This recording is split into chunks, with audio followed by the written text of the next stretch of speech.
Welcome back. Welcome back to Video Land.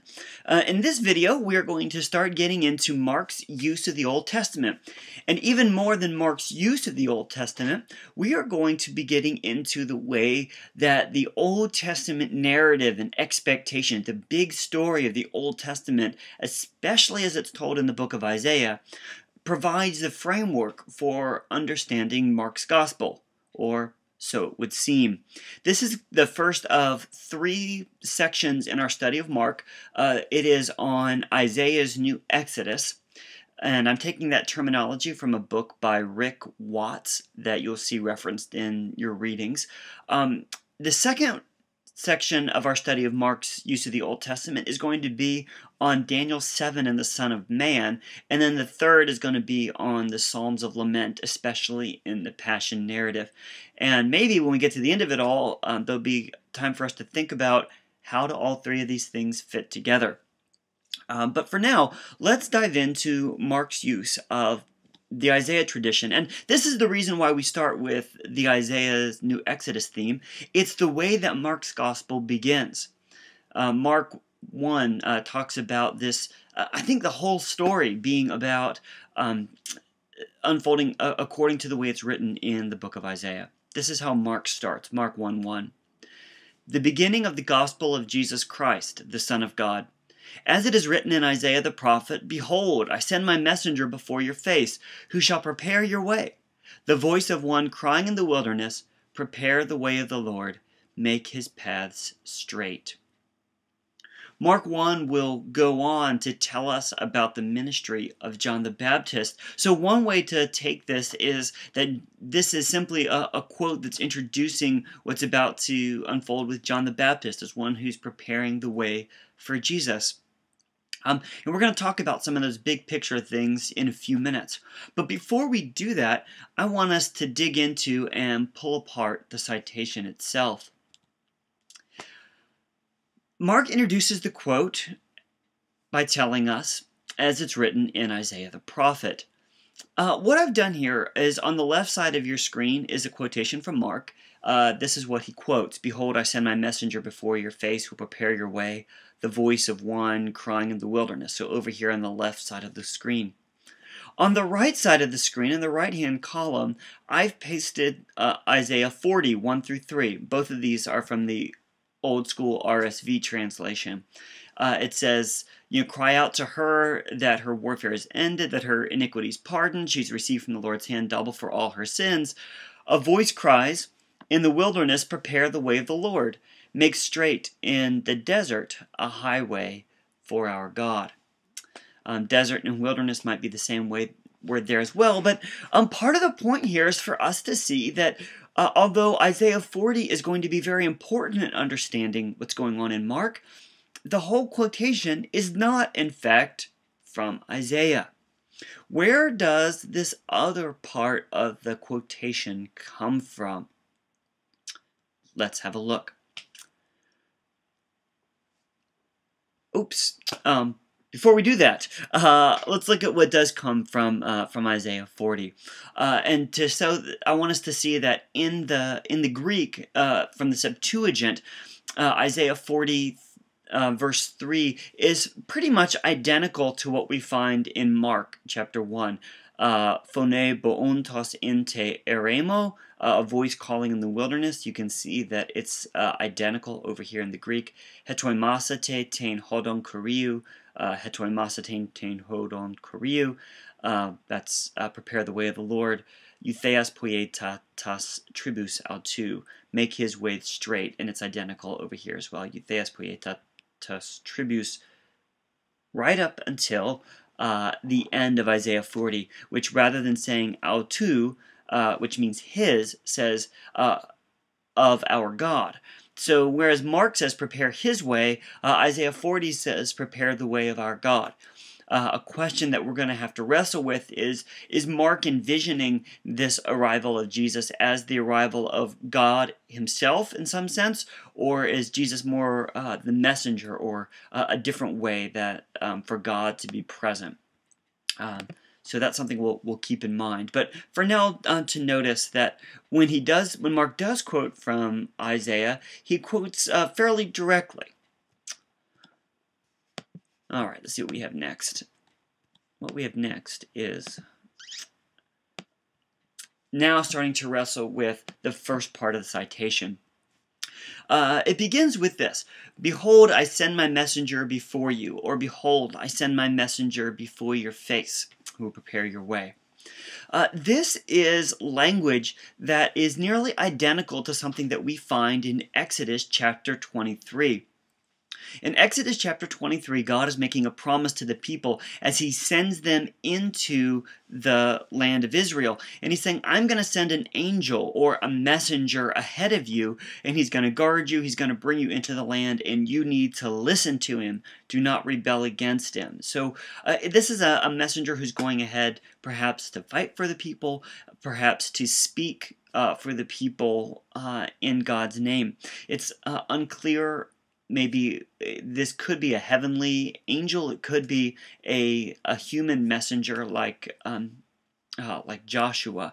But it's talking about getting the people ready to go into the land. Let's look at the extent to which this is the similar or different in the Greek rendering of the Old Testament. So Mark says, as it's written in Isaiah the prophet, "Behold, I'm sending my messenger before your face," or before you. "Idou apostello ton angelon mu pro prosopos su." And in Exodus, we find nearly identical language. "Idou ego apostello ton angelon mu pro prosopo su." Okay, so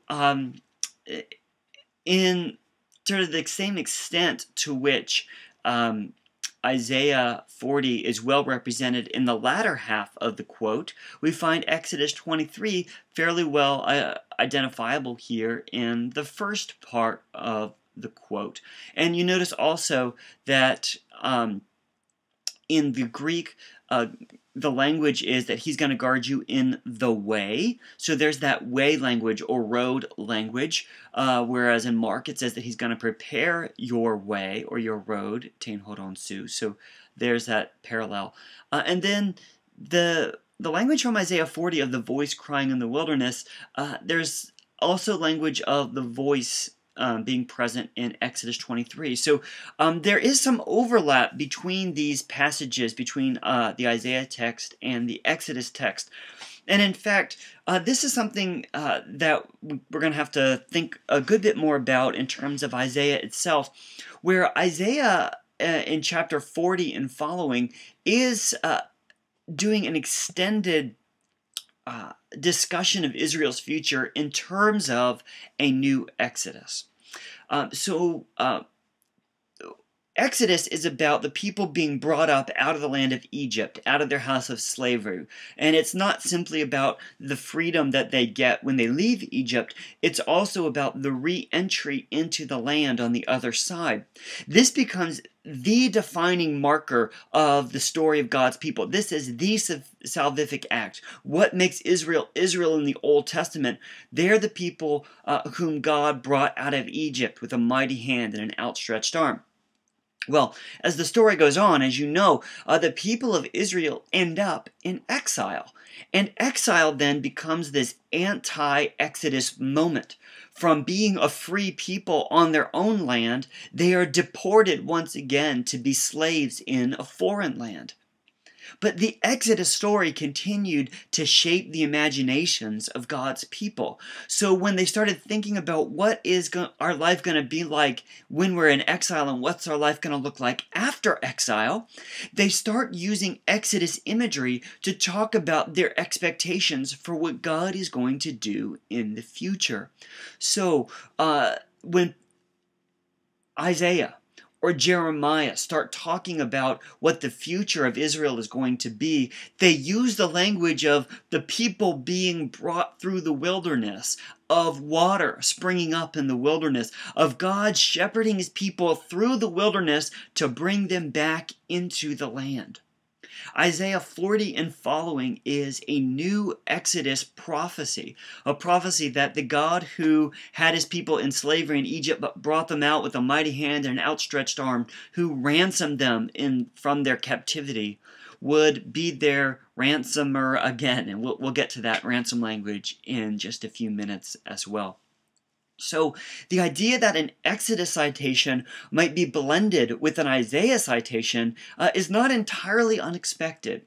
This is an Exodus citation that talks about God preparing the way to bring the people back into the land, having a messenger who's going to do that. And Isaiah 40 is talking about the people, in fact, being brought out of their land of captivity through the wilderness and back into their land. So there is a blended citation here, a new Exodus citation from Isaiah and a first Exodus citation from Isaiah that seem to be brought together in this introductory word to Mark's Gospel. But there's one more possibility of an Old Testament text that Mark might have in mind, or that whoever compiled these citations might have in mind. And that other citation is from Malachi. Malachi chapter 3. Keeping up the Greek from Isaiah 40 over on the left column, "Behold, I'm sending my messenger before your face," we find the words of Malachi 3:1. "Behold, I'm sending forth my messenger, and he is going to get ready to care for my way before me." And then Malachi goes on, "The Lord whom you seek will suddenly come to his temple."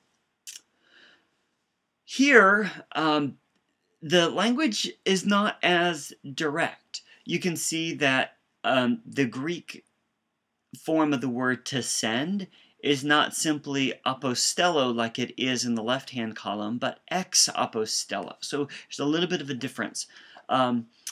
The idea of sending my messenger is the same, and there's the idea of preparing the way, but it's a different verb that's used. Rather than kataskuase, to prepare, that we find in Mark, you find this word epiblepsitai. Also interesting is that whereas both Exodus and both Exodus and Mark talk about the way being prepared before you, in Malachi 3, we find the idea of the way being prepared before me, and it's God who's talking in the Malachi text. Now, one of the reasons why folks look at the Malachi text as a possible background source is that Malachi is a text that expected Elijah to come before the great and terrible day of the Lord. And Malachi's expectation of a coming Elijah is used in other Gospels, in Matthew and Luke, to talk about the ministry of John the Baptist.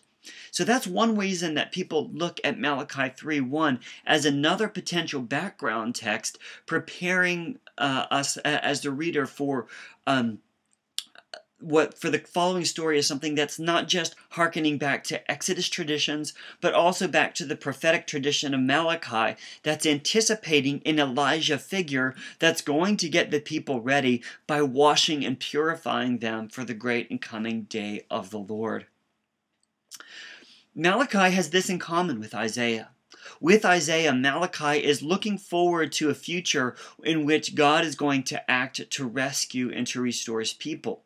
Now, Malachi is doing it after the Exodus, so after the return from exile, I mean. So in essence, we have 3 time periods that are perhaps coalesced here in this composite citation that we find in Mark chapter 1. There's the oldest time frame of the first Exodus. Then there's the retelling of the Exodus story in the second Exodus, the new Exodus language of second Isaiah. But then after the people are back in the land, they still are not living as a totally restored people. And so prophets like Malachi continue to look to the future, expecting that God is going to act again on their behalf.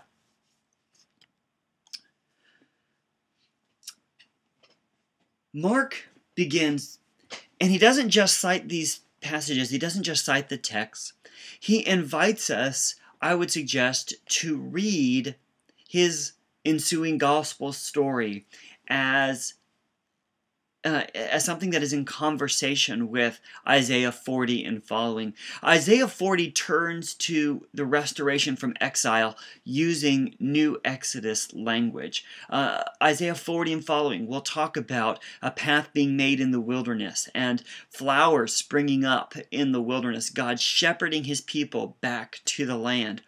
So Isaiah uses New Exodus imagery to talk about what God is going to do again. So there is perhaps in Isaiah itself a collapsing of first Exodus and second Exodus, and perhaps Mark is drawing on that in this citation, but perhaps also throughout his narrative. So, what difference might it make for thinking about how we read Mark's gospel to put this whole idea of a new Exodus on the table? Where I want to do right now for a couple of minutes is to survey Isaiah and Mark. Where else do we find indications of Isaiah's gospel in Isaiah's story in the Gospel of Mark? Well, one of the next places that we discover Mark using language that is reminiscent of Isaiah is in the parable chapter of chapter 4. In the parable chapter 4, the disciples ask Jesus, "Why do you speak in parables?" And he tells them, this is Mark 4, verses 11 and following. He says, "To you has been given the secret of the kingdom, but for those on the outside, everything is in parables, so that they may indeed see, but not perceive. They may indeed hear, but not understand, lest they should turn and be forgiven." This is a strange and difficult text taken from Isaiah chapter 6. In Isaiah 6, God says, "Who am I going to send?" And God says, "Who am I going to send?" Isaiah says, "Here I am, send me." And he said, "What am I going to tell these people?" And God said, "This is what you do. Go and tell them, be ever seeing, but not seeing. Don't perceive, hear but never understand, so that they won't turn and be forgiven." Isaiah's ministry is to tell them this is what the Lord is going to do, but it's what the Lord is going to do, and judgment is coming. It's not, this is what the Lord is going to do, so repent, so that it won't happen. Isaiah doesn't talk much about repentance. He simply says, this is what the Lord is going to do. Now, do you see what's strange about this? Isaiah 40 starts off the gospel and gets us expecting that the whole gospel is going to be this great story of redemption and restoration. But now here, 3 or 4 chapters in, Jesus is saying, actually, the reason why I speak in parables is so that the people won't understand and they won't be forgiven. It introduces this question about what time it is in the great big story of the people of God. The timetable of Isaiah 40 seems to be the time when Israel has received the penalty for her sins, and God is now restoring Israel as promised. Isaiah 6, though, is before the exile. It's the time when judgment is about to unfold. So what is the time within which the gospel is unfolding? Is it the time of restoration after the judgment?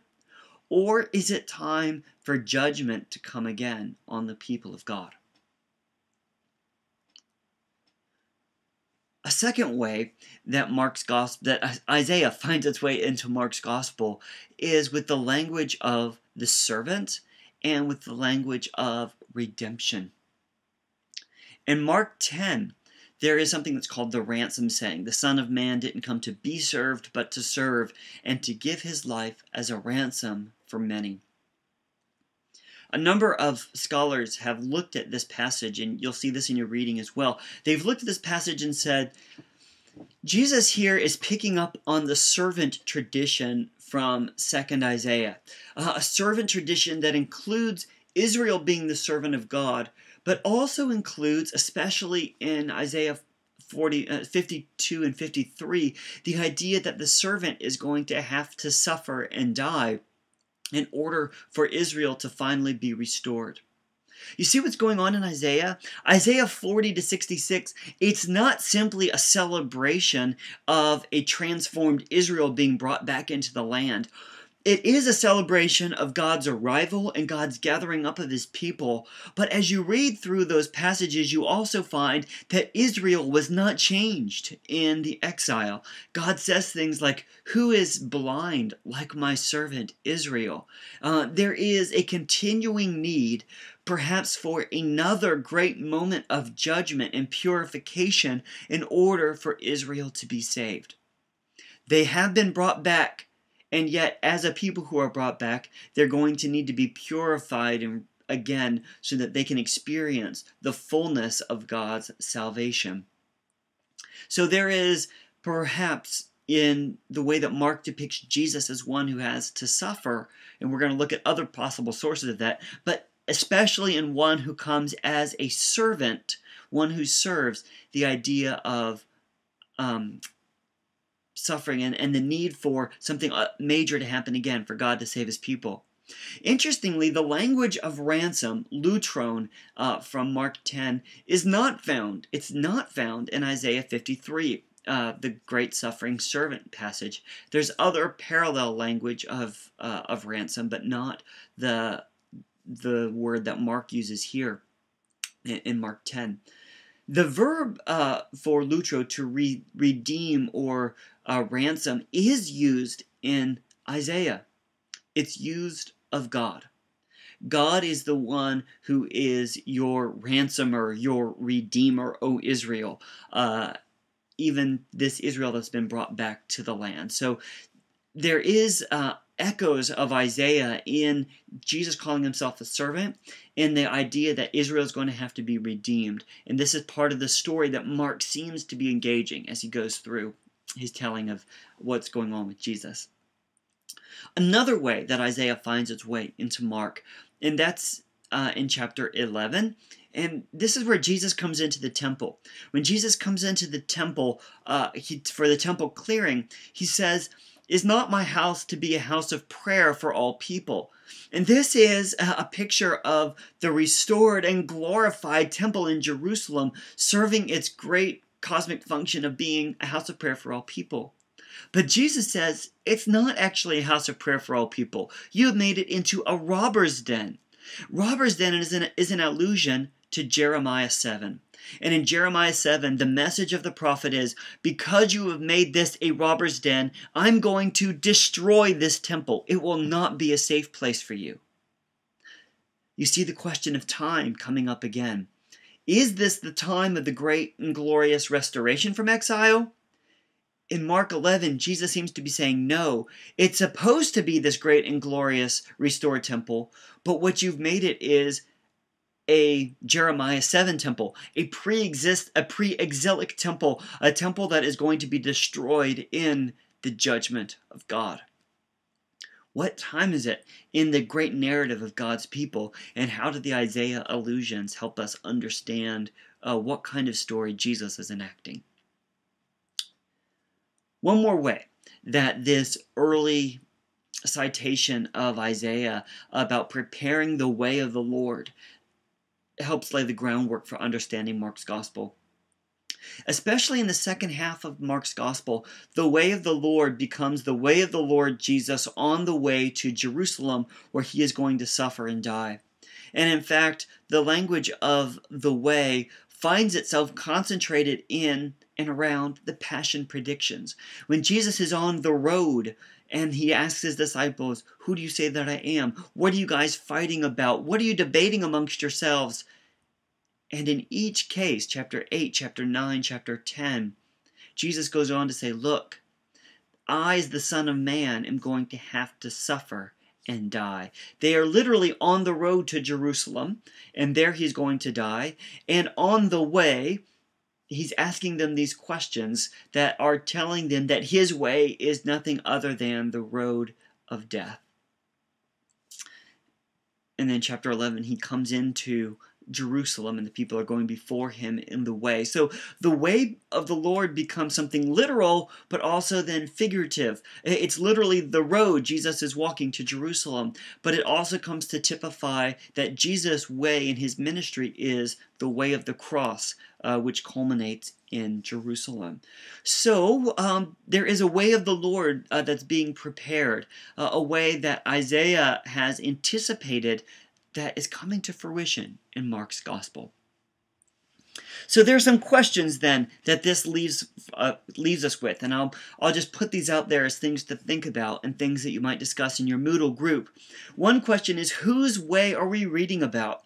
This is the question of Christology. Does Mark think that Jesus is the Lord in the sense of the God for whom Isaiah thinks the way is being prepared, the God whom Malachi prophesies coming to his own temple? Or is this the Lord in the sense of one who is representing God on the earth? Why does Mark take out the direct references to God as the one whose way is being prepared? Is it because he's being elusive and wants us to understand what's not stated, that Jesus is God in some sense? Or is it because Jesus represents God without Mark totally thinking that he is God himself? Either one is possible. What is the gospel that Isaiah proclaims? This is another question that is worth wrestling with. In Isaiah 40, that same chapter from which these opening lines are taken, prepare the way of the Lord, we find the verb euangelizo being used, where Isaiah invites Zion to proclaim the good news. Get up to a high hill and say, proclaim the good news and shout, here is your God. God is arriving. But remember, in Isaiah 40, the arrival of God is God shepherding his people through the wilderness and bringing the people back into the promised land. In Isaiah, the restoration from exile is itself the gospel, the good news, by which Israel knows that God has returned to Israel is the arrival of the people, the restoration from exile. The beginning of Ezekiel, God has this throne with wheels. God leaves Jerusalem when the people go into exile. And actually, he goes north with them into exile. And part of the point of Isaiah 40 is he's coming back. Good news is the arrival of God, but the arrival of God as made known in the arrival of the people in the restoration from Israel. So a few more questions. Did Mark make this mixed citation in chapter 1, or is it something he inherited? And what difference would that make for how we read Mark chapter 1 in this Isaiah citation? Another question. Is the Isaiah citation simply to get us into the ministry of John the Baptist, or is it about the Gospel of Mark as a whole?